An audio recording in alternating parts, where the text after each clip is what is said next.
E aí, galera, que alegria! O nosso primeiro episódio do podcast está no ar. E nós estamos recebendo, para começar em alto nível, o nosso primeiro episódio, o pastor Durval, que é o pastor sênior da nossa igreja. E nós temos a honra de estar recebendo ele aqui. Seja bem-vindo, pastor. Grande alegria. E vamos aí conversar, falar sobre muitas coisas. Então, para mim também é uma grande alegria participar desse primeiro podcast que nós vamos, aqui com o Wesley. É, uma mensagem subliminar do pastor, porque a gente tentou a primeira gravação, não deu certo. Fica sendo a primeira, mas na segunda tentativa. Pastor, conta para nós um pouquinho da história na sua infância, como era o senhor. Será que era criança agitada, mais tranquila? Eu era muito tranquilo, muito tranquilo. Só que não, eu era bastante agitado. Dormia 7 horas da noite, acordava 3 horas da manhã e ficava andando pelos corredores da pensão onde eu morava, né? Sim. E sozinho. Então eu desenvolvi uma hiperatividade cerebral. Eu já começava, desde essa época, pensar. E pensava, e os pensamentos eram muito volumosos, sabe? Como se fosse um peso para carregar. Então isso desde criança eu carrego. Já é algo que o senhor tem contigo, né? É. E o senhor, como é que era o seu estilo? Que tipo de jovem, adolescente o senhor foi? Ripão, né? Porque na época tinha cabelo e muito. Olha! Pasmem vocês, mas tinha cabelo. E cabelo assim na altura do ombro, óculos redondo, tipo John Lennon. Nossa! E tamanco, né? Eu era bem ripão. Mas era um hip limpo, sabe? Eu gostava da coisa tranquila. Um hip diferenciado. Hoje em dia os hippies parece que não gostam de banho, né? A gente tinha uma brincadeira e cumprimentava as pessoas com paz e amor, né? E depois de um tempo era 3, assim, paz e amor e um banho de vez em quando, né? E na escola, o senhor sofreu algum tipo, não era esse termo na época, né? Mas bullying, alguma coisa assim, pelo seu estilo diferente? Bastante. O bullying, que se tornou conhecido agora, né? Sim. É um nome recente, mas a ação ela é muito antiga. Eu recebia muito bullying, mas eu fazia muito bullying também, né? Eu vingava de boa. Agora, era essa questão de ter um óculos muito pesado, né? Uhum. O pessoal chamava de fundo de copo de dose. Nossa, eu ficava com dó das pessoas 4 que usavam olhos. aquele óculos, porque realmente ele era terrível. E o óculos era muito grande. E rosto miúdo, corpo grande. Sofri bastante com isso. Mas eu também fiz muita gente sofrer. Então sempre teve problema de visão? Já nasceu? Não, aos 6 anos, 7, eu comecei a usar óculos. Então eu uso óculos há mais de 50 anos, né? Pode falar que agora é um acessório que o senhor sente falta quando não está usando. Mais ou menos. Até hoje eu não gosto. Nunca me acostumei com óculos, nem mesmo de sol. Mesmo, pastor? Não gosto de óculos. Olha só. Tá aí uma curiosidade, pessoal. Para quem usa óculos há tanto tempo, já era algo que era para estar costumeiro, né? Se eu não fosse assim da fé evangélica, né, eu poderia dizer que o óculos é um karma para mim. Né? Pastor, assim, horrível. A gente que já conhece o Senhor e tudo, né, e vê o quanto o Senhor gosta de estudar, se aprofundar, isso é algo que foi adquirido depois de um tempo, né? Porque durante a sua adolescência, juventude, isso não era algo que o senhor gostava tanto, né? Não. Na verdade, eu não gostava da escola. Ah, sim. Eu gostava de estudar, mas nem eu sabia disso. Eu não gostava do ambiente escolar, por causa exatamente dos bullying que eu sofria. Embora também os fizesse, mas você sofrer aquilo cotidianamente é muito pesado, né? Certo. Então, eu passei a não gostar do ambiente escolar. E eu sofria um pouco também com os próprios professores. Talvez porque eu era muito alto, eles pensavam que eu era já um pouco mais adulto. Eu era muito infantil. E todas as brincadeiras, as coisas eram levadas assim na infantilidade mesmo. Eu era muito ingênuo. Então, por conta disso, eu passei a não gostar de estudar. Mas isso ficou latente dentro de mim, né? Esse desejo por ler, estudar, conhecer, se tornou uma coisa latente. E eu fui descobrindo isso principalmente após a minha conversão. Porque até aos 18 anos eu não gostava de estudar e eu tomei aí só 5 bombas na escola. Olha! Eram mísseis. Explodia tudo. Mas depois de um tempo, o meu pastor me ajudou bastante com essa questão de estudar. perguntou o que eu queria ser da vida. Eu falei, eu quero ser pastor. E ele teve que rir, né? Porque parecia muito engraçado. Porque uma pessoa que não gostava de estudar. Pois é. E o convívio com a família, como era? A mãe... Eu fui criado numa pensão com mais 8 crianças. A pensão tinha 20 quartos. Nossa. E a minha avó, que tocava essa pensão, minha mãe passou no vestibular em Uberaba, foi estudar odonto, não tinha o pai presente. Então a gente foi criado assim, meio que junto, né? Certo. O tio, a tia, Nossa. os primos, fora os agregados, porque sempre tem, né? Família grande. Né? Mas o senhor sentiu falta do pai? Isso te afetou durante a infância? Sim, afetou a vida toda. Eu posso dizer que até depois da minha conversão eu tive bastante dificuldade com relação a pai. As minhas emoções não fechavam, né? Faltava alguma coisa. E essa relação da fé, né? De Deus Pai, sim. Deus Pai, isso foi devagar. Eu entendi e conheci Deus Filho, mas o Deus Pai parecia meio distante, embora a gente sabe que os dois, junto com o Espírito, são um, né? Mas eu tinha dificuldade com a aceitação, né? Me sentia rejeitado, né? Na verdade, eu não sentia rejeitado, porque uma coisa é você se sentir rejeitado, outra coisa é você ser. E eu fui mesmo. Sim. Então não era só um sentimento, era uma ação que provocava um rombo emocional. E a partir disso, eu percebi que eu precisava de uma presença masculina, né? De uma pessoa que pudesse representar o pai que eu não tinha. Entendi. E, assim, qual o conselho que o senhor deixaria hoje? Porque, querendo ou não, no cristianismo, essa questão da gente sempre relacionar, né, a figura paterna com um Deus também, que é um pai, né? Claro que as comparações nas devida proporção. Para pessoas que tiveram essa dificuldade, que quando, né, ouve do Deus Pai, associa com o pai terreno, e aí tem aquela dificuldade de liberar o amor ou liberar um perdão, porque associa um pai que não é o mesmo Deus, não é o mesmo pai, a divindade ou a paternidade que Deus exerce, né? Uma paternidade perfeita. Qual o conselho? A gente sempre ouve muito isso, pessoas que se travam na hora que ouvem o nome pai por conta do pai que teve na terra. Isso tem muito a ver com a forma que a igreja se expressa. A igreja é um lugar onde tem muitos pais, muitas mães, muitos tios, muitos avós, muitos netos.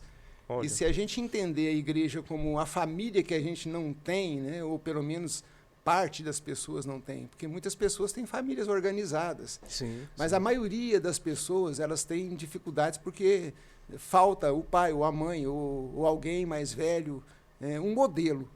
A ideia de pai é modelo. Sim. Né? E isso me faltou durante muito tempo da vida. E eu procurei isso. Agora, se você quer uma resposta boa para isso, os próprios pais, né, dentro da igreja podem exercer essa função de maneira a acomodar o sentimento de quem está sofrendo. O pai de um filho ou de 2 filhos pode, às vezes, aceitar uma outra pessoa e tentar exercer uma espécie de modelo, né, orientando aquela pessoa. Agora, a relação com Deus Pai, ela é a relação mais incrível que existe. Sim. É claro que você vê Deus Pai no Deus Filho, mas a Bíblia chama isso de dispensação. No Antigo Testamento, o Deus Pai ele é bem presente e tem algumas aparições, vamos dizer assim, né? Existe um termo teológico, para o Filho quando ele aparece, teofania. Agora, quando passa para o Novo Testamento, você vê maciçamente a presença das palavras de Jesus, e o Espírito Santo já está, lógico, tá em todas as dispensações, ele é presente, mas posteriormente, quando o Espírito é soprado sobre os discípulos, e aí depois vem o dia de Pentecoste, o Espírito Santo, então, é a terceira pessoa da Trindade, como alguns entendem, né? Eu digo alguns entendem porque realmente tem um pouco de controvérsia com relação a isso. Mas quando você entende Deus como seu pai, você sabe que nada absolutamente vai te faltar. Inclusive, não vai te faltar a correção, porque, de maneira geral, a gente pensa que o pai é sempre o bondoso, o supridor da necessidade, é aquele que vai sempre cuidar de você de alguma forma. Isso é muito verdade, mas parte dessa verdade está no fato de que a presença de Deus também te traz correção, né? E te coloca num prumo que eventualmente você não esteve por falta desse modelo dentro de casa. Certo. E pastor, como é que foi a história aí da sua conversão? Como é que foi seu encontro com Cristo? Era Como uma isso? vez um cara que queria ser jogador de futebol. E Futebol, basquete, não? joguei basquete, vôlei, joguei futebol. Eu brincava, falava assim, a única coisa que eu não joguei muito era xadrez com medo de quebrar a cabeça. Porque jogando futebol quebrei as pernas, né? Eu Isso quebrei eu lembro, perna pastor, duas foi vezes. duas vezes, né? Eu lembro disso. E, na verdade, essa quebrada foi muito boa, porque foi aí que Jesus entrou na minha vida. Olha.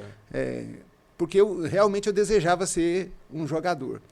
Eu era ruim, eu era perna de pau, mas eu era aquele perna de pau que conseguia fazer gols. Ah, sim. Né? Então usava bem o corpo, tinha muita velocidade, né? Batia com as duas. Não é porque eu sabia bater com a Sem esquerda, cair? não. Sem cair.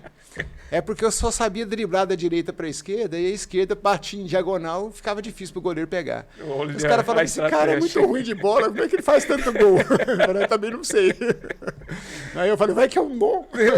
Eu lembro mesmo, a gente jogou bola Aí demais. por causa disso, quebrei a perna, né? Sim. E aí quando você quebra uma perna assim, eu fiquei muitos meses. Na verdade, foi uma fratura muito forte. Eu fiquei 4 meses no gesso. Nossa. E então eu pensei, acabou minha vida, né? E realmente acabou minha vida para aquela ideia de um jogador profissional que eu almejava, que era um sonho de criança, uma coisa mais infantil. E aí eu inauguro minha vida com Deus. Porque quebrado você só tem uma coisa para fazer, ler. Olha. E aí foi onde eu comecei a desenvolver esse apetite pelo conhecimento, esse desejo por leitura, né? E não apenas a Bíblia, eu desenvolvi um desejo de entender como funcionam os sistemas, como funciona o universo. Então eu comecei a ler livros de todas as fontes. Mas a Bíblia, para mim, sempre foi um lugar do meu repouso, do meu descanso. Um lugar que eu nunca deixei de ler. Sabe? Então, assim, a palavra de Deus, para mim, ela fundamentou o meu apetite pelas leituras posteriores. E depois disso veio um convite, alguém te chamou para a igreja? Então, aí uma pessoa começou a falar de Jesus para mim, e eu com a perna quebrada, falei assim, eu não posso ir nesse culto, não. E esse rapaz, chama Paulinho, ele falou, não, mas não é porque você está com a perna quebrada que você não pode ir no culto. Eu falei, mas beleza, vou no culto. Né? O gesso era bem em cima, né? Porque tinha que ficar com a perna toda engessada, quieta, né? Sim. E cheguei lá, a pregação me tocou, eu resolvi aceitar Jesus e a partir daquilo, Acabou. foi em abril, dia 12 de abril de 1980. Nossa, pastor, o senhor lembra o horário para ficar mais exato. Mas eu aceitei Jesus umas 8h30 da noite, mais ou menos. Tem coisas que a gente não esquece, né? Isso em Uberlândia, né? Isso, lá em Uberlândia. Uberlândia. Na rua de trás de onde eu morava, né? Que eu sempre morei ali na Floriano 390, um quarteirão acima da Praça Tubal Vilela. E a igreja era Cesar Alvim, acho que 168 ou 165, agora falhou. Já era Shalom o nome da igreja? Não, Shalom nunca foi o nome da igreja. A igreja nunca chamou Shalom. Shalom era o nome da chácara que era da igreja. Sim. Olha, interessante isso aí, hein, galera. Que já é de um conceito, né? A igreja não tem nome, o nome da igreja é igreja. Certo. Né? Eclésia ou eclesia, do grego, para ajuntamento. Então, eu gosto até de tocar nesse ponto, porque as pessoas falam, qual é o nome da igreja? Eu falei, isso é importante. Porque o importante não é o nome da igreja, o importante é a igreja. Sim. É a ideia do ajuntamento. É o que eu tenho para oferecer e o que eu ganho com esse ajuntamento. Porque também tem essa relação de troca. Quando eu vou à igreja, na verdade, eu não vou para um lugar. Eu vou estar com os irmãos. E eles também são igreja. Jesus disse que quando 2 ou 3 estiverem reunidos em meu nome, eu estarei no meio deles. Né? Então, Jesus está aqui agora porque nós somos igreja. Não tem um nome.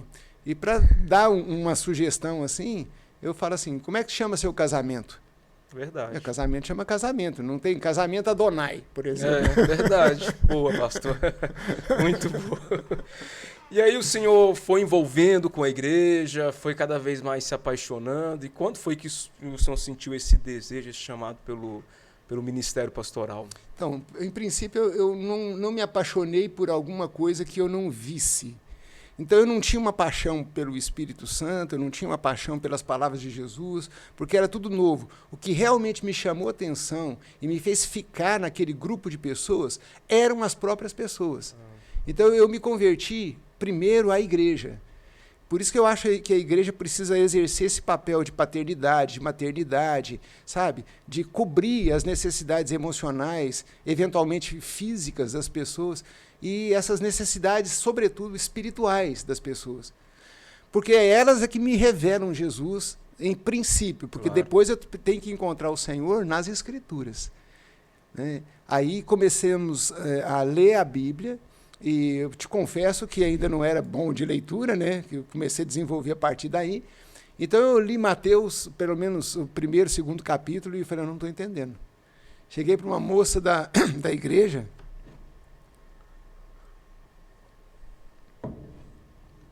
E falei assim, olha, eu estou lendo Mateus e não estou entendendo nada. Ela olhou nos meus olhos e disse assim, é só você ler de novo. Repetição. Eu falei, ler de novo? Era um negócio pedagógico, né? Sim. Ler de novo. E, na verdade, eu fiquei com esse negócio de ler novamente para o resto da minha vida, porque hoje o meu maior prazer não é ler um livro, é lê-lo novamente. Porque aí a interpretação que você tem do livro é muito mais profunda. Né? Se você vê um filme 2 vezes, isso realmente fixa mais. Então, esse é o caminho. Né? Foi daí, então, que já veio também esse prazer pela leitura, né? Virou um vício. Virou um vício, porque enquanto você não pode descansar por essa hiperatividade cerebral, que não sei se isso é uma questão genética ou se é um problema emocional, né? Porque eu tive traumas emocionais por conta da separação do meu pai e da minha mãe. E por causa disso eu desenvolvi uma atenção que eu não quero parar, né? O meu cérebro não quer parar. Então eu preciso de ajuda para o cérebro descansar. Então comecei a ler e de repente virou um vício. Então às vezes eu pegava um livro, ou mesmo livros da Bíblia, e não parava de ler. E eu queria dormir, olhar para o relógio, 3 horas da manhã, e eu estava lendo. Eu queria terminar o livro e eu não conseguia pegar no sono. Então isso desenvolveu uma série de problemas aí que... E o contato com o pastor Ari? Quando foi que o senhor conheceu ele? Olha, foi na primeira noite que eu fui na igreja. Porque ele foi ele que estava... Foi ele que... Não foi ele que pregou. Mas foi ele Quem pregou foi um pastor que depois fez o nosso casamento, meu e da Virgínia. E ele pregou sobre 1 Reis, capítulo 5. E ele falou sobre Naamã descendo das águas. Olha... E aquilo nunca mais também... a própria exegese que ele aplicou naquele dia, eu tenho ela guardada, né? Então, o Ari foi o que orou comigo no momento da aceitação de Jesus. E ele tinha uma barba bem maior que a minha, assim, e era uma barba com 6 cores. Oi, que isso? Era normal, uma barba bem diferente. Eu lembro bem dele assim. Glória a Deus. Aí, através desse contato, o senhor foi sendo discipulado, preparado, e foi surgindo esse chamado? Como foi? O chamado... Até o senhor chegar no... O chamado ele começou no dia que eu entrei na igreja. A primeira vez que eu ouvi o pastor Iron pregar, eu falei assim, eu gostei disso. O senhor já teve uma convicção ali? Eu tive uma convicção de que eu tinha um chamado para ser pastor. Mas eu não sabia quais seriam os processos, né? Como é que eu chegaria lá. Não fazia ideia do esforço que eu teria que fazer. Né? A palavra de ordem da nossa igreja, tanto daquela época quanto de hoje, porque, na verdade, para nós, o futuro é o dia de ontem. É a igreja primitiva, é o passado. Então, há mais valor no passado do que o futuro. A gente fala, não, o futuro não existe, mas o passado existiu. Então, como está narrado, como está escrito, né, é fácil de a gente ir lá e pesquisar. A igreja... Ela é isso, ela é discipuladora, mais do que qualquer coisa. Então, eu entrei num processo de discipulado básico e que até hoje, quando eu vejo alguém pregar sobre isso, eu falo, não tem uma coisa mais profunda e simples do que a conversa sobre o discipulado, porque é onde você vai aprender os primeiros passos da vida cristã. Eu posso dizer, claro que eu estou sendo reducionista aqui, né, mas o Billy Graham ele pregava basicamente o básico. E foi um dos maiores pregadores, se não o maior do século passado, mas ele pregava o amor de Jesus, ele pregava o céu, pregava o inferno, ele mostrava realidades e ponto final. Ele não criava problemas teológicos para serem resolvidos. Ele pregava Jesus Cristo de uma forma muito limpa. Então, talvez o sucesso que ele fez tenha a ver com essa forma de falar do amor de Jesus. Porque hoje a gente tem tanta filosofia dentro dos conceitos cristãos que, infelizmente, muitas pessoas estão perdendo a fé por causa das ideologias que substituem, vamos dizer assim, interpretações normais da Bíblia. As pessoas querem, tipo assim, por que eu não posso complicar, né? Então eu vou complicar, já que eu não preciso quer trazer um novo, né, pastor? Uma revelação. Uma revelação. E assim, o senhor falou que a primeira vez que foi na igreja, então, o senhor sentiu e tinha essa convicção, mas assim, sem discernir o que seria, né? E quando foi que o seu pastor, o pastor Ari na época, né, reconheceu, as pessoas que estavam próximas, reconheceu esse chamado na sua vida? Então foi um episódio muito interessante. Porque houve um momento que a igreja, na figura do presbitério, sempre orientava as pessoas para alguma direção, principalmente pela palavra que nós tínhamos recebido. A nossa palavra era que nós seríamos como a igreja de Antioquia. Antioquia da Síria, tem da Pisídia também, mas Antioquia da Síria, que era uma base missionária, de onde Paulo saía e voltava. Então, a partir dali, nós começamos a esparramar discípulos, né, missionários, não tinha esse nome, até que, num certo momento, eu fui convocado para conversar com o presbitério para a gente decidir um lugar. E tinha um lugar, mas eu não sentia completa paz com isso. E naquele mesmo dia, eu mencionei a cidade de Patos de Minas, que eu conhecera através do Luiz e da Rosângela. Então o senhor não conhecia Patos? Não, nunca tinha ouvido falar? De nome, né? De nome. Não fazia ideia de que era Patos e tal. Aí o presbitério concordou que eu visitasse a cidade e depois de ter feito isso, eu disse, Deus, por favor, não me deixa mais que 5 anos nesse lugar. Olha! Porque minha vontade era de ir para uma cidade grande. Eu sempre pensava em cidade grande fora do país. Mas a gente não sabe o que a gente quer, né? Quantos anos o senhor tinha nessa época, quando o senhor foi enviado? Uns 30. 30? Basicamente 30 anos, né? Eu estou com 60 e a igreja aqui tem 60, tem 30 anos. 30 anos, certo. Então, a partir do momento que a gente veio, começamos a vir toda semana e fiquei quase um ano vindo. O senhor não veio já? Não direto, não. Eu vinha, eu tinha uma empresa lá em Uberlândia, tinha uma lanchonete no centrão da cidade. Vendia o famoso chopp evangélico, né? Amarelo, gelado, espumoso. Era suco de laranja, mas a gente sabia vender. Né? Aí, sempre tive facilidade com oferecer um produto, né? O senhor sempre foi bom para comunicar, para falar? Acho que isso aí já é inato, né? Porque meu pai era político.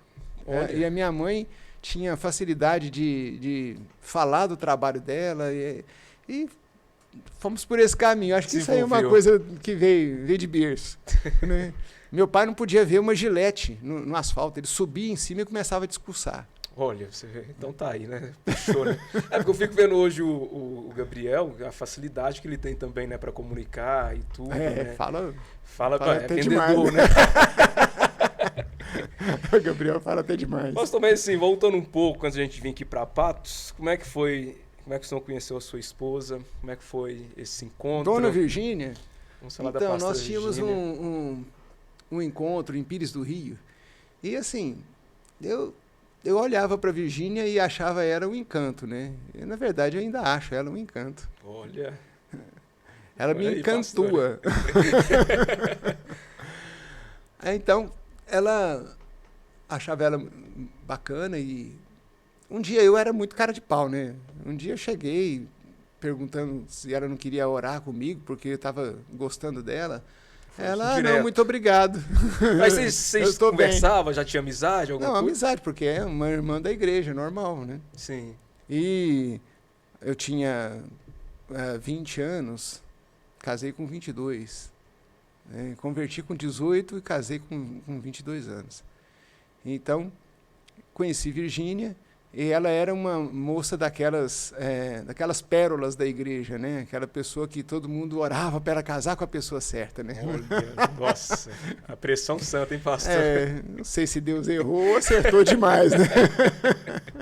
Glória a Deus. O senhor já contou pra gente nas pregações que quando o senhor chegou para pedir a oração, já tinha outra pessoa também? Não, tinha fila de espera. Como é que o senhor venceu esse pessoal, pastor? O pessoal tudo com ingresso Atenção, comprado. solteiros, ouça aqui agora a dica para você conquistar a varoa. Qual que foi, pastor? Não sei, eu acho que eu não sei qual é o caminho. Tem tanto tempo que eu não faço isso, né? Só fiz uma vez e deu certo. Não, na verdade, a Virgínia não pensava em mim como esposo, ela pensava em mim como irmão e me via. Assim que eu tentei chegar próximo dela, ela então começou a pensar, embora ela me descartasse ali no primeiro momento, falando, não é bem isso que eu quero. Depois teve um encontro em Pires do Rio, que toda a igreja foi com o pastor Ari de trem. Então foi um encontro muito gostoso, muito especial. Olha. A gente, depois lá dentro tinha um ônibus. A igreja de Pires do Rio já era uma coisa incrível, porque metade da população, basicamente, era da igreja. Eles tinham uma rádio e essa rádio funcionava alcançando toda a cidade. Eles tocavam algumas músicas seculares também, mas tinha principalmente músicas cristãs e pregação. Então a cidade era muito convertida. E isso sempre foi o que a gente farejou, né? A gente quer uma sociedade transformada. E a gente via isso na Bíblia, né? A igreja em Jerusalém no primeiro século. Sim. Então, quando nós chegamos ali, nós tivemos muitas experiências boas. E numa dessas experiências, eu e Virgínia, a gente estava correndo da chuva. E aí rolou um lance bem assim de romance, né? Aí você vai lá e tira o cabelo do olho dela. Nossa. Aí ela olhou para mim, eu olhei para ela, falei, pronto. Acabou. O olhar 43 conquistou. Não sei qual número era. O olhar conquistou. Aí, a partir daquilo, a gente começou a orar mais e chegar mais próximos, né? Quando nós falamos isso para o pastor Ari, ele assustou, porque ele pensava que ela ia casar com um rapaz sério. E eu não era muito sério, sabe? Eu sempre fui uma pessoa de fazer... O senhor sempre teve esse alto astral, bom humor. Bom humor, sempre foi alegre, brincalhão, né? Naquela época, o modelo pastoral não era mais engessado? Não era mais, não. Era totalmente. O pessoal era muito... Né? Não é que isso seja certo ou errado. É o modelo de cada comunidade, claro, né? Claro. Mas eu sempre tinha uma visão do riso, da alegria, do contentamento, do júbilo, da festa. Então, acho que isso, naquela época, para aquele grupo, era um pouquinho novo. Posteriormente, a gente vê que hoje... tiveram liberdade para ser o pastor que o senhor é hoje, naquela época? Não, na época eu não era pastor, então era mais... Fica quieto, porque você tem que aprender a ficar sério. Fica sério. Aprender a ficar sério. Você quer ser pastor, mas você não é sério. Olha. Né? Então, não ia ser tão fácil. Nossa. Hoje, os maiores influenciadores, tanto da internet quanto da televisão, são pessoas com esse astral, vamos dizer assim, né? Com essa liberdade de brincar, de falar coisa séria, mas ter uma pitada de bom humor. E isso acho que é fundamental. Ajuda bastante. Ajuda bastante. Aí depois disso, vocês casaram? Então, casamos. Os filhos já vêm depois de quanto tempo de casamento? Demorou acho que 3 dias. Não foi rápido, pastor. Que isso? A gente não tinha aquele negócio de, né, quantos filhos vocês vão ter, quantos Deus quiser. E acho que Deus era meio de mal, assim, dos condoms da vida, vamos dizer assim. Tem uma coisa que o senhor já contou, eu já ouvi em uma das suas pregações, que vocês não iam no médico para fazer lá o ultrassom ou para descobrir qual o sexo da criança. Vocês esperavam... Não, primeiro foi uma surpresa pura. E o senhor falou que não tem nada que assim, supera essa emoção. Eu acho e que o tudo ultrassom hoje, ele quebra essa emoção de você não ter a certeza. O médico pode fazer um ultrassom, só que a mãe não precisa saber. Dá para fazer isso. E seria bacana, porque você não sabe que roupa comprar, você fica meio perdido, mas a surpresa é muito agradável. É uma experiência, assim... única, né, pastor? Única. Primeiro porque muitas vezes as pessoas falam, eu acho que vai ser menina, né?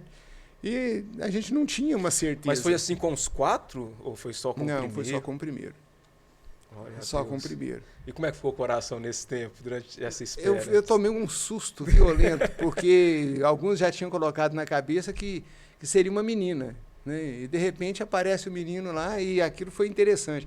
Virgínia começou a chorar, colocamos a criança aqui para ter o contato, né? Sim. E eu não queria que chamasse Gabriel. A Virgínia que queria. Eu Qual queria nome? uns nomes, tipo, já queria Asaf, Caleb, eram nomes que... Asaf, principalmente porque eu era Caleb agora veio, bem né, envolvido. Eu acho que talvez até por isso. Né? Veio como neto agora. Aí ficou Gabriel, porque não vamos colocar Gabriel. É um nome bonito, pastor, nome de anjo. É um anjo. É um anjo. Pastor, então o senhor ficou nesse tempo aí, vindo aqui, namorando a cidade de Patos, e aí começou com a célula... Começamos com uma pessoa, 2, 3, 4, até que... todo o começo, né? Todo o começo mesmo. Foi na casa da Dona Geralda? Da Dona Geralda. A igreja nasceu na sala da Dona Geralda Pérez. Como é que foi como é que o senhor chegou a Dona Geralda? A Dona Geralda converteu através da gente e não tinha uma comunidade. Então a gente orientou para que ela fosse para uma igreja que fosse mais próxima dela. Então ela foi para a igreja batista. Mas tinha falado para o pastor, assim que eles vierem para cá, eu vou para a comunidade. Em Patos não tinha esse conceito de comunidades cristãs. Tinha igrejas denominacionais, presbiteriana, batista. Já estavam aqui? Sim, presbiteriana é bem antiga. E eles já estavam aqui. E chega um cara engraçado, brincalhão, né? Cabeludo, não tanto, mas estava perdendo cabelo. Mas eu era novo, né? E às vezes eu era profundo na Bíblia e às vezes eu era inconveniente, porque era mesmo da minha personalidade. Eu pensei que com o tempo eu ficaria um cara muito sério, mas, né? Não consigo ser assim. A vida dá muita pancada, mas a alegria natural, essa espontaneidade é uma coisa individual, é minha. E não dá para tirar isso. A gente chora em alguns momentos que tem que chorar, mas a alegria sempre tem sido uma frequência. Né? E quando foi que surgiu a igreja, a palavra da vida? A partir do momento que a gente veio para cá e a Dona Geralda abriu as portas da casa dela, ela começou a chamar parentes, amigos. E a primeira reunião já tinha umas 15 pessoas. Nossa! Então, nós começamos a efetivamente vir, aí eu vim aqui por 8 meses. Vinha nos finais de semana. Eu trabalhava com a lanchonete e via nos finais de semana. Vinha só o senhor e a Eu quase não trabalhava na lanchonete, porque a Virgínia me ajudou muito fazendo salgados na madrugada e a gente vendendo as coisas e tal, mas sempre eu tinha que subir para o sótão, né, da lanchonete para atender pessoas, porque as pessoas me procuravam para atendimento assim, voluntariamente. Alguns com problemas sérios e outros com problemas mais comuns. E eu já partia para orientação. A minha mãe tinha isso e a minha avó também tinha isso. Nossa. A minha avó era muito... uma mulher assim fora do tempo dela. Então, passou esse legado para minha mãe que passou para mim. Então, a gente tem uma facilidade muito grande em acompanhar pessoas, acolher pessoas, orientar pessoas. Que legal, pastor. Então, desde o início, aquilo... Eu acho que a ida para a igreja só despertou um chamado que já tinha no coração, mas a gente não sabia como é que isso poderia funcionar, né? Certo, legal demais. E ali então começa a história da igreja. Como é que foi esse nome? De onde que surgiu Palavra da Vida? É de Filipenses. Olha que... Palavra da Vida porque tinha uma igreja na Suécia que chamava Word of Life. E eu só fiz a tradução de Word of Life para Palavra da Vida. E eu gostei desse nome e tal. Na época, algumas pessoas falaram, mas você não é da igreja Shalom? Você sou. Por que não põe Shalom? O pessoal não liga se pôr outro nome. Não tinha esse conceito, né? Tinha uma liberdade para a gente agir. Então a gente agiu na liberdade que nós recebemos. Aí passamos a chamar a igreja de Palavra da Vida. No início era Palavra Viva. Palavra Viva? Tínhamos Olha, a marca, realmente Palavra Viva. Palavra Viva. Isso porque eu sempre fui muito aberto para receber a opinião das outras pessoas. Só que eu achei que eu estava aberto demais, porque recebendo até para criar uma marca. De repente falei, não, isso precisa sair mais de mim mesmo. Então, a Palavra da Vida foi algo que a gente criou, mas já foi Palavra Viva. Foi Palavra Viva, depois virou Palavra da Vida. Palavra da Vida. Que ficou bem melhor, né, gente? Sim. Eu acho que esse nome aí combina. Não sei porque também a gente... tem isso também, a gente acostuma, né? Sempre com Palavra da Vida e tudo. E aí, pastor, quando vocês vieram para cá definitivamente? Você fala o ano? No centenário de Patos de Minas. O centenário de Patos? Chegamos no centenário de Patos. Olha, profético isso, hein? Foi. Nada proposital, né? E aí ali, então, aí começa, aí os horários do culto, como é que foi esse formato? Então, esse horário do culto, 6 horas da tarde, por exemplo, né, que é um horário muito incomum. A maioria das igrejas começa às 19h30. Né? Eu lembro que a nossa... Mas a gente foi sentindo as pessoas que foram entrando na igreja. Agora, realmente, eu não me lembro, mas acho que em Uberlândia nós tínhamos reuniões essa hora.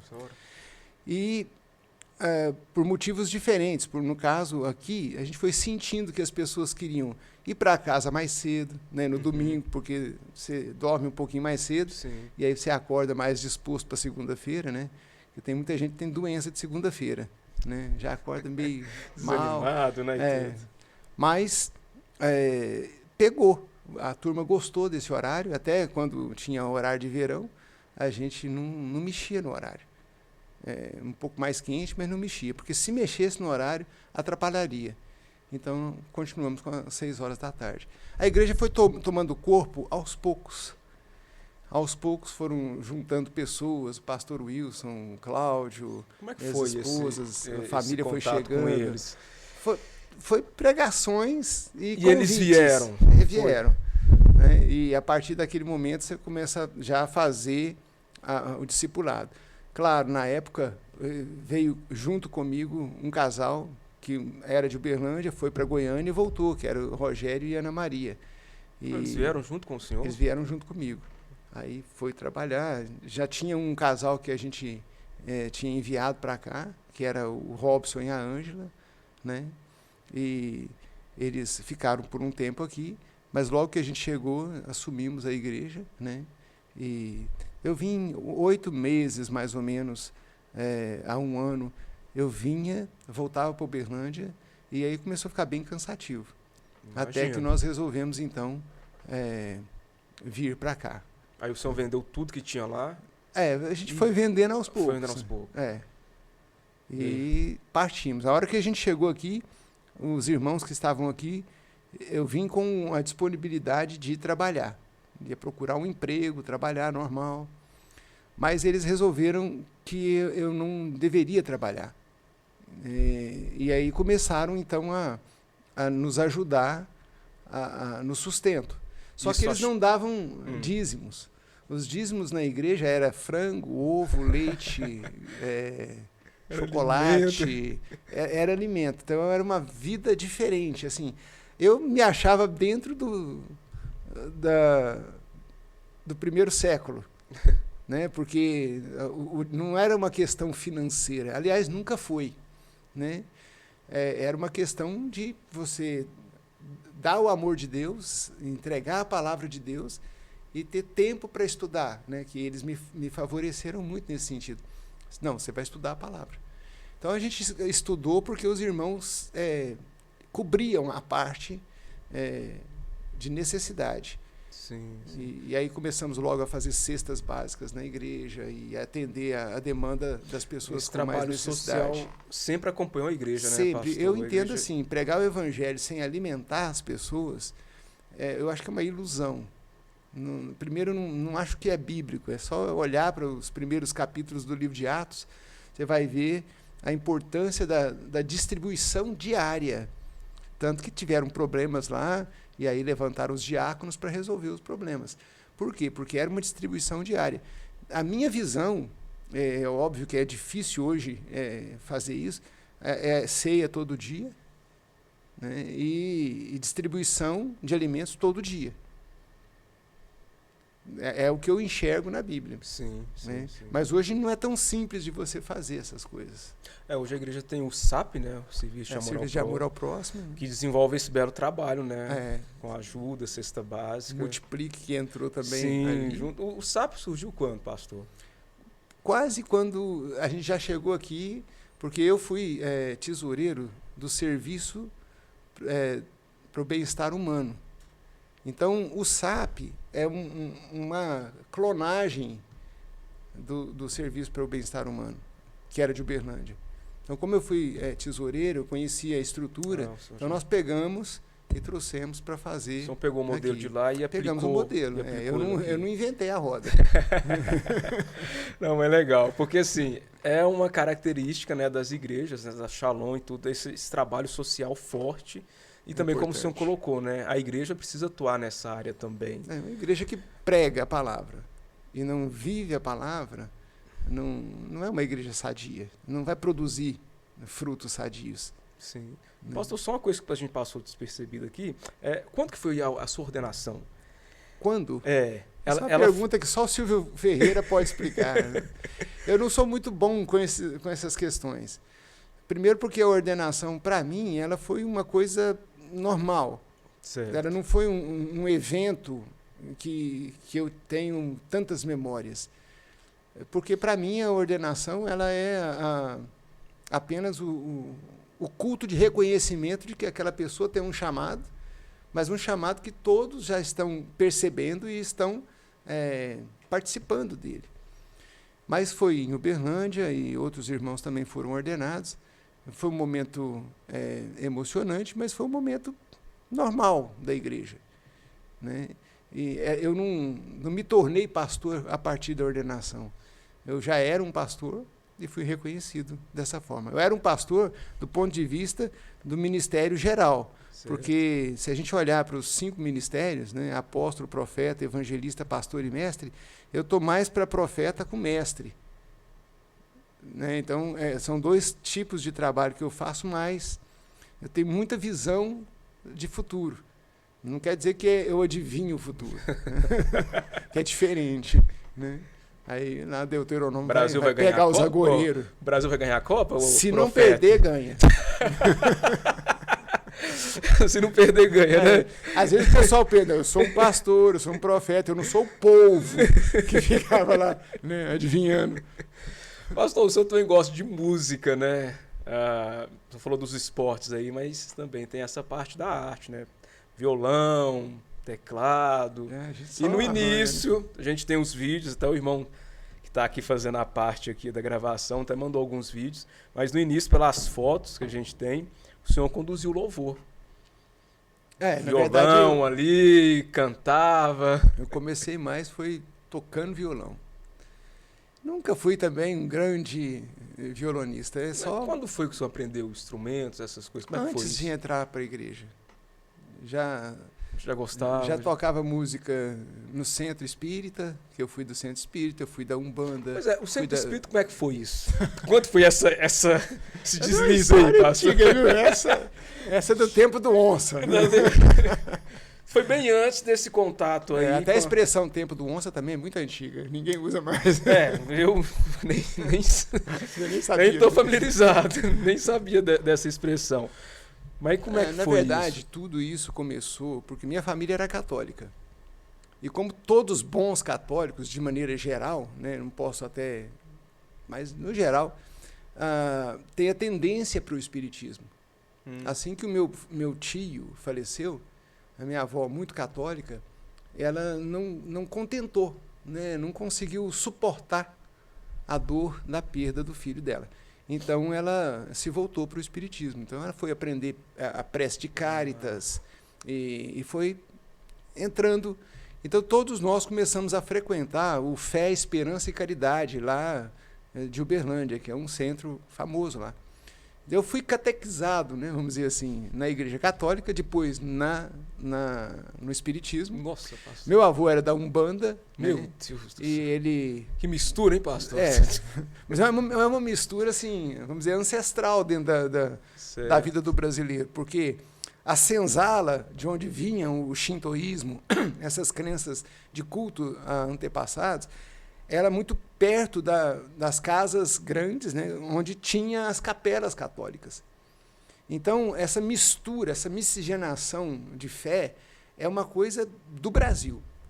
Né? E o Brasil é um país cujas pessoas são muito abertas, são muito camaradas, abraçam, sorriem muito, recebem muito bem. Então, vai recebendo de tudo. Então, é óbvio que a nossa religião fundamental brasileira era uma fé católica contra-reformista, porque era o período da contra-reforma, quando o catolicismo chega com a Companhia de Jesus aqui no Brasil. Então, esse catolicismo contra-reformista, ele já era contra os protestantes, porque não aceitava o movimento protestante surgido na Europa com Lutero. Então, quando chegaram, muitos que eram enviados do protestantismo, chamado assim na época, eram os huguenotes. E eles foram mortos. E o sangue desses huguenotes caiu em solo brasileiro. E é como se fosse, e a gente entende assim, como se fosse mesmo uma semente que caiu e foi regada com o sangue desses mártires. E é por isso que a igreja cristã evangélica cresceu tanto no Brasil. Existe uma raiz espiritual muito grande. Sim. Mas cresceu também ladeada a toda essa miscigenação. Né? Os africanos trouxeram um pouco disso. Depois a própria Europa também forneceu um espiritismo mais kardecista, que é um pouco diferente.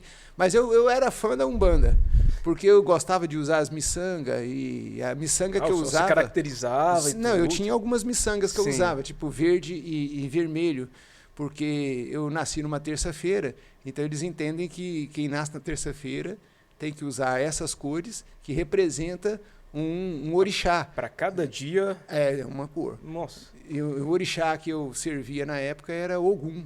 Ogum? Ogum, que na Igreja Católica é São Jorge. Nossa, meu Deus do céu. Então essa miscigenação ela é toda cultural também. Sim. Claro que a gente entende diferente hoje, mas eu respeito muito as pessoas. Note, eu respeito as pessoas e combato as suas crenças, inclusive as próprias crenças evangélicas, porque nós temos uma facilidade de misturar também, né, dentro da teologia. Há muita mistura. Né? A gente tem várias vertentes e vários métodos. E essa mistura, muitas vezes, ela é um pouco prejudicial para o todo, porque o todo, às vezes, é leigo. Não são todos estudiosos da Bíblia.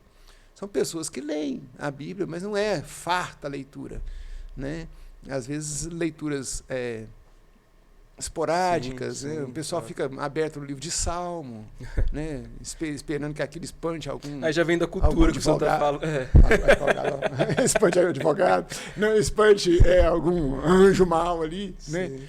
Tem tanta cultura dentro da interpretação que fica difícil de você entender o que é o evangelho puro. É muita cultura. Né? Falar de Jesus aqui não é a mesma coisa de falar de Jesus lá na Irlanda.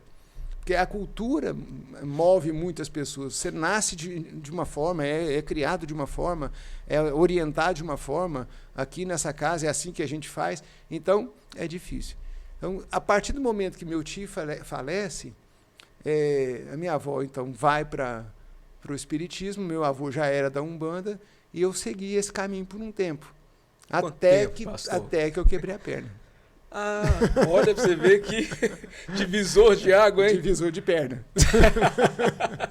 Mas quanto tempo nessa... Ué, há 42 anos. Mas assim, só ficou quanto tempo no espiritismo? Bom, aí deixa eu pensar direitinho. Vai ser O senhor falou foi até quebrar a perna, né? Que foi ali o divisor para isso. 15, 16, 17 anos até 18. Uns 3 anos, mais ou menos uns 3 anos. Mas eu era católico.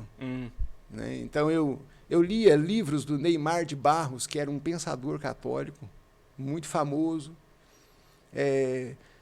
Naquela época eu já tinha um olhar crítico da leitura. Embora eu tivesse dificuldade na escola, mas eu li alguns livros, né? Eu tinha esse apego, né, pela leitura, embora eu tivesse dificuldade com a escola. Mas esse Neymar de Barros, ele escreve poesias como Entre Palmas e Risos. É uma poesia muito bonita e tal. Ele conta a história de um touro que entra na arena e é ridicularizado pelo toureiro e por todos que estão gritando olé, né? E aí, no final dessa poesia dele, que é muito bonita, ele coloca a ideia do touro voltar um dia para vingar do toureiro. E quando eu estou lendo aquilo, eu falo assim, mas isso não parece ser católico, porque ele está falando de uma coisa reencarnacionista, né? Tipo uma vingança karmática, do karma, né? Sim. Eu falei, tá meio estranho isso aqui. Então, assim, toda leitura, para mim, a primeira leitura é aceitação. Eu aceito o que eu estou lendo, mesmo que eu não concorde. Só que eu não fico na primeira leitura. A segunda leitura eu vou riscando. Inclusive, as minhas primeiras Bíblias, eu já devo ter tido umas 70 Bíblias. Nossa. Eu lia a Bíblia, riscava, comentava, perguntava por quê, brigava Bíblia com... comentada pro pastor Durval. Não era comentada, era uma Bíblia brigada. Certo. Eu falava, mas por que isso aqui, né? Só que ao invés de guardar a Bíblia, eu falei, essa eu já li. Eu dava a Bíblia para algum irmão e comprava outra Bíblia nova, porque essa eu já li. Nossa. Então eu comprava outra. O senhor já leu a Bíblia quantas vezes, pastor? Não sei. É Mas uma foi pergunta muitas, que eu não... né? Porque alguns livros da Bíblia são muito rápidos de leitura. Por Certo. exemplo, Esther, o livro de Jonas, são livros muito rápidos. Livros que, se você lê 3, 4 vezes, você fica bem nítido ali, né? Mas livro de Atos eu devo ter lido, não sei, umas 35, 40 vezes. Nossa. Alguns livros da Bíblia eu me esmero mais na leitura, principalmente porque tem a ver com a necessidade, com a carência da própria comunidade que a gente está. A minha visão não é satisfazer o mundo, a minha visão é satisfazer apenas a cidade de Paços de Minas. Glória a Deus. E como é que o senhor prepara os seus sermões? Como é que é feito isso? Não sei. Chega, vem. Vem, pastor. Estou dirigindo o carro, aparece uma palavra, eu leio uma palavra num semáforo, qualquer lugar que eu leio. Aquilo fica na minha mente e eu chego em casa e começo a trabalhar aquele texto. Uma coisa que eu não tenho facilidade de memorização de números, mas eu tenho facilidade de memorização textual, né? Então, às vezes, qual capítulo? Não sei. Qual versículo? Menos ainda. Tanto o capítulo quanto o versículo foram adições colocadas posteriormente. A Bíblia nunca foi escrita em capítulos ou em versículos. Eu acho até estranho que as pessoas fiquem memorizando um versículo e usando esse versículo dentro de um contexto que não faz sentido nenhum. Então, assim, é interessante isso. Quando eu entendi isso, eu passei a ler livros inteiros da Bíblia. Então, beleza, vou ler o livro de Salmo? Vou ler o livro de Salmo inteiro. Vou ler o livro de Provérbios? Vou ler o livro todo de Provérbios. Isso é interessante porque te dá uma visão mais textual e te coloca no lugar melhor para a interpretação. Certo. Até para a utilização, né? Você vai usar um texto para uma pessoa que precisa de uma orientação. Então, você precisa encontrar um contexto, né, que aquele texto, então, que você tem da Bíblia encaixe melhor e não deixe a pessoa... tipo, esse texto aqui é bom. E usa lá, a Bíblia fala isso. A Bíblia fala um monte de coisas. De coisa. O senhor gosta de ler assim, de Gênesis, Apocalipse, ou o senhor não tem... Não, eu sou leitura aleatória. Eu já li de Gênesis, Apocalipse várias vezes. Então, como eu já fiz isso, a leitura minha aleatória não perde.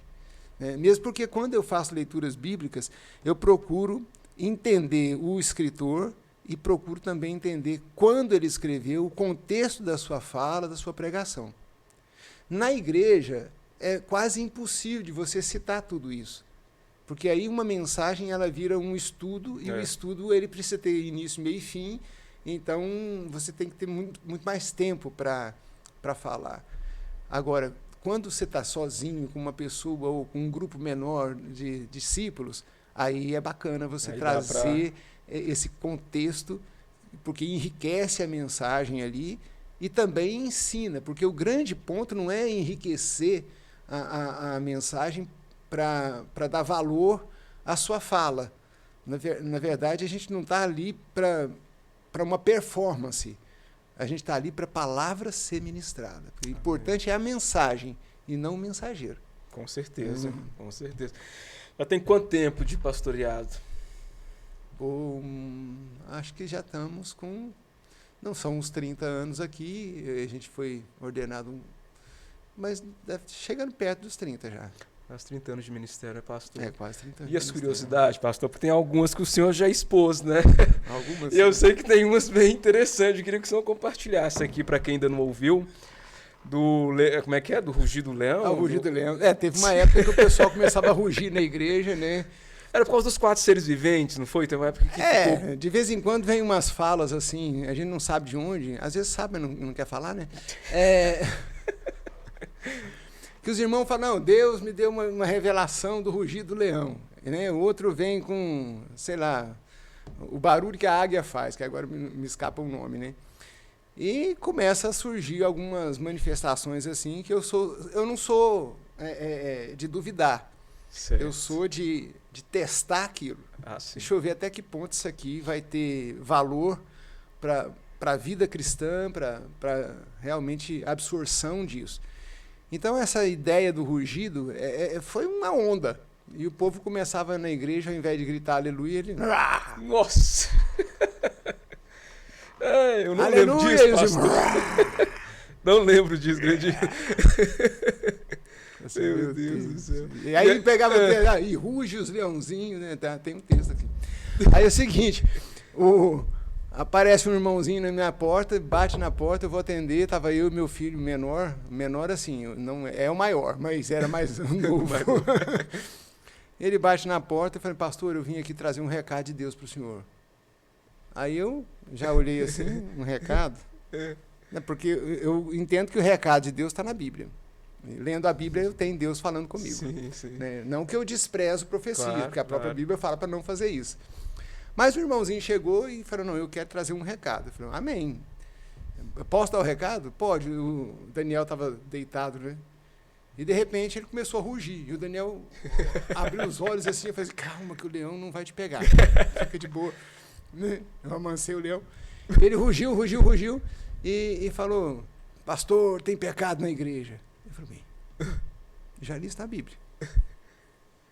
Tudo que ele falou não tinha assim um sentido de revelação. Era uma onda. Isso foi um acontecimento assim estranho, mas teve outras coisas estranhas ao longo desses anos, né? Mas é um fato curioso isso, né? Um fato curioso. A pessoa bater na sua casa para ficar rugindo e depois... E o senhor já contou de outro também que te mandou... Imagina se tivesse aquela música aí, que ruja o leão. Pois é, hoje tem... Os irmãos podem... E usar ela como base aí. Mas o senhor já contou de uma irmã que te mandou chegou, as línguas? Final do culto, termina o culto, já tinha o louvor ido, já tinha... Todo mundo já estava... Muita gente já tinha ido embora. E uma irmãzinha chega e ela tinha uma saia xadrez até os pés e a camisa também xadrez, só que de outra tonalidade. Nossa. Né? E cabelo bem estilo crente mesmo. E ela chegou e falou assim, pastor, uma uvinha para o senhor. Na verdade tinha 3 uvinhas. Era eu e um outro pastor conversando com uma irmã da igreja. Aí deu as uvinhas. Tá gostosa? Tá gostosa. Obrigado. Pastor, posso cantar? Eu achei estranho, porque assim... Do nada. Tem igreja que tem um momento da oportunidade, né? Mas assim, do nada, e tinha alguns irmãos ali, e eu, sempre brincalhão, falei, pode cantar, fica à vontade. canta aí. Aí ela pegou na barra da saia e disse assim, xiricandá lá, xiricandá aqui, xiricandá ali, xiricandá. E pronto. E saiu rodopiando e cantando xiricanda, né, e tal. Meu Deus. E eu olhei assim, olhei pro pastor, olhei pra pessoa, fiquei... tem doido pra tudo, né? Aí ela chegou assim, gostou, pastor? Ainda perguntou. Gostei, a senhora canta muito bem. Aí ela falou, eu falei assim, por que a senhora não... Minha parte cômica, né? Crítica. Eu falei, por que a senhora não... É, irônica. Por que a senhora não grava um CD? Ou, na época era CD. Aí ela se transformou. Nossa. Fez uma cara ruim, olhou pra mim e falou assim, o quê? Tô com a onça com vara curta, pastor. Aí... Por isso que fala que é do tempo do onça. De repente, a mulher ficou brava e falou assim, o senhor acha que eu tenho tempo para perder com isso? Nossa. Eu preciso pregar o evangelho para as nações. Meu Deus. Aí eu falei, meu Deus, o que eu fui fazer? Aí eu sei que eu fui despistando, falei, calma, irmã, calma, tudo vai chegar lá. E eu sempre brincalhão, falei, ó, no final tudo dá certo. Se não der certo é porque não chegou o final. Pastor, já teve algum momento que o senhor pensou em desistir? Ah, sim. Ele falou, são quase 30 anos, né? Todo ano eu penso em desistir. Não foi um momento, foram vários momentos. Vários. Porque a vida pastoral não é tão simples e singela quanto se... As pessoas pensam que é só a pregação de domingo e depois está o resto da semana de boa. A pregação pode ser, às vezes, a cereja do bolo. Se você não tiver... Né, inspirado, porque nem sempre você está inspirado. Sim. Não é todo dia que você consegue falar em um nível que tenha graça ou que satisfaça, porque, na verdade, a gente não está ali para satisfazer ninguém, a não ser a necessidade do Espírito Santo, de comunicar a virtude da palavra. Sim. Mas existe isso, as pessoas querem ouvir alguém, alguém que fale bem, que brinque, ou que tenha bem concatenadas as ideias do que está falando. E nem sempre se acha bons pregadores. Às vezes a gente pensa que uma pessoa eloquente ela está dando uma boa mensagem, ela só está gritando. Né? Então, a eloquência é um ponto da pregação, mas não é toda ela. Então, pregar é muito bom, mas aconselhar é mais complicado. Na minha opinião, e também falo assim como alguém que tem experiência disso, o aconselhamento, o gabinete pastoral, é aonde a pessoa recebe a verdadeira libertação. Eu entendo que é a oração e você ouvir a pessoa, entender o dilema que ela está vivendo e trazer uma mensagem que conforta, que direciona, que corrige, que exorta a pessoa que está ouvindo. Esse trabalho não é fácil, porque você tem que primeiro ouvir a pessoa. E se a pessoa tem uma demanda emocional, espiritual, física, ela vai, no mínimo, gastar de 45 a 1 hora falando. Depois você tem que usar um tempo para trazer para ela alguma coisa. E, às vezes, ela vai retrucar durante isso. Geralmente, aconselhar uma pessoa não vai levar menos que 1h30 até 2 horas. Então, pensa, quando você recebe, num dia, 3, 4, 5 pessoas, você chega em casa exausto e com as demandas domésticas para interagir, sejam necessidades conjugais, necessidades dos filhos, alimentos que você tem que comprar, remédios, enfim, tudo. Né? Quando você chega em casa, você está esgotado. Já teve casos de eu chegar em casa tão esgotado que eu não conseguia mexer o corpo. Nossa. E também não conseguia dormir. A mente fica... a mente fica bastante cheia. Até me lembro de uma coisa que também é uma peculiaridade no chamado aqui. Uma irmãzinha, né? Ela falou assim, pastor, eu estou vendo que o senhor tem problema, eu estou indo para a Europa. Ela é europeia. Quase que eu falo que é a Tereza, mas não vou falar não. Mas é a Tereza. Tereza um dia falou assim, pastor, eu vou trazer um presente muito bom para o senhor para ajudar a dormir. Oh. E eu fiquei pensando, o que será que ela vai trazer? Porque ela falou que ia trazer, mas não falou o que seria. Sim. De repente, ela vem com um livro dessa grossura, chamado Os Lusíadas. Meu Deus, não faço nem ideia, pastor. Os Lusíadas, escrito por Camões. Não, é um português bem antigo, bem assim, a linguagem mais da costa, né? A gente é da selva, né? Da costa marítima, e contando as histórias, poesia densa. É incrível, é maravilhoso o livro, mas é um livro difícil de você ler sem dormir. Pronto, resolveu. Que eu dormisse lendo os Lusíadas. Falei, gente, mas para quem já leu Números, né? Levíticos, né? Cheio de leis. Então, entendeu? De aconselhamento pastoral, já há quanto tempo? De aconselhamento? É o mesmo do... Começou Bom, antes junto. até. Antes. Hoje é mais, né, pastor? Mais de 42 Bem, anos, porque eu fazia isso antes. O senhor é procurado aqui por até pessoas Às que não vezes, são cristãs, né? Sim, mais até. Às vezes o que acontecia em Uberlândia ainda é que o próprio presbitério, tratando de alguns casos e tendo dificuldade com esses casos, passava essas demandas para pessoas que estavam crescendo no ministério. Então, eu peguei casos assim bem complicados e que, na verdade, nem sabia o que fazer. Nossa. Né? Mas enfrentei aqueles casos e trouxe alguma direção para as pessoas. Eu imagino que é uma grande alegria, né? Depois desses aconselhamentos, o senhor vê casamento sendo restaurado, pessoas, né, alinhando a sua vida com Cristo. O que eu já ouvi de testemunho de muitas pessoas que falam que são gratas pela vida do Senhor, eu acho que é isso aí que dá aquele gás, né? Falar, que não deixa você desistir. Isso, vou continuar, porque... A vontade de desistir existe porque você fica esgotado e é cansativo mesmo. Sim, e também tem as decepções também em alguns momentos, né? Faz parte. Agora, pastor, pra gente caminhar para o final, felizmente a gente já está encerrando esse bate-papo, que eu imagino que vai ter outros, né, pastor? O senhor pode voltar mais vezes. Que quiser. Pastor Sena, ele vai estar aqui com a gente mais vezes pra gente aprender mais. Não daria para nesse primeiro episódio aqui esgotar tudo, né? Mas eu queria que o senhor deixasse uma palavra final aí para a igreja, uma palavra pastoral. E o que o senhor tem para dizer, para falar? Fica à vontade nesse momento. Acho que pastor. esse último pensamento que a gente dividiu aqui sobre não desistir. Toda a comunidade que a gente pastoreia junto com os demais irmãos tem percebido o momento que eu, minha família, está vivendo. Sim. E se tem uma pessoa que tem ministrado uma fé incrível ao meu coração, ao coração das pessoas, tem sido a minha esposa. Na verdade, tudo que eu fiz na minha vida jamais faria sentido se ela não estivesse do meu lado. Eu nunca teria chegado aonde eu cheguei se ela não estivesse do meu lado.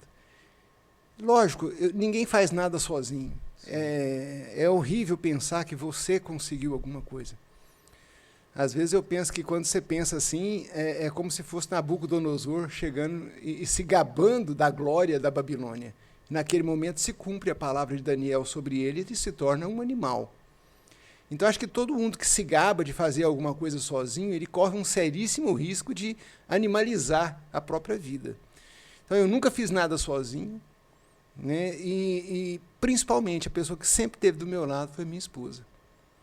E hoje eu vejo que ela, enfrentando uma doença tão séria, ela enfrenta com gentileza, ela enfrenta com graça, com fé, ela enfrenta isso com uma disposição de compreender que o céu e a terra é quase a mesma coisa.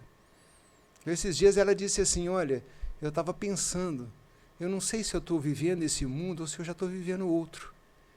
Né? Minha esposa nunca desistiu de nada.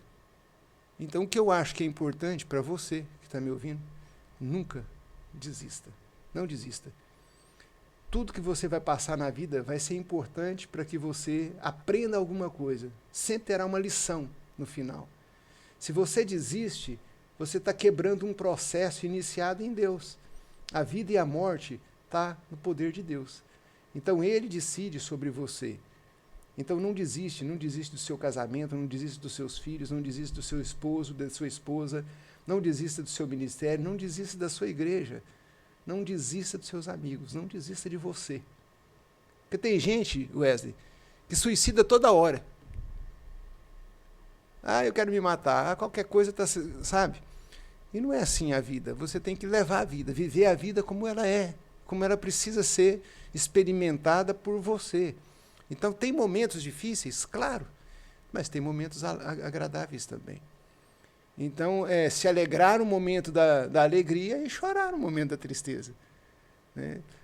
Isso faz parte, é o processo de amadurecimento e de existência da gente aqui na Terra. Então, não desistir é a coisa mais importante a se dizer agora. Amém, pastor. E tanto o senhor quanto a pastora têm sido um grande exemplo para toda a igreja.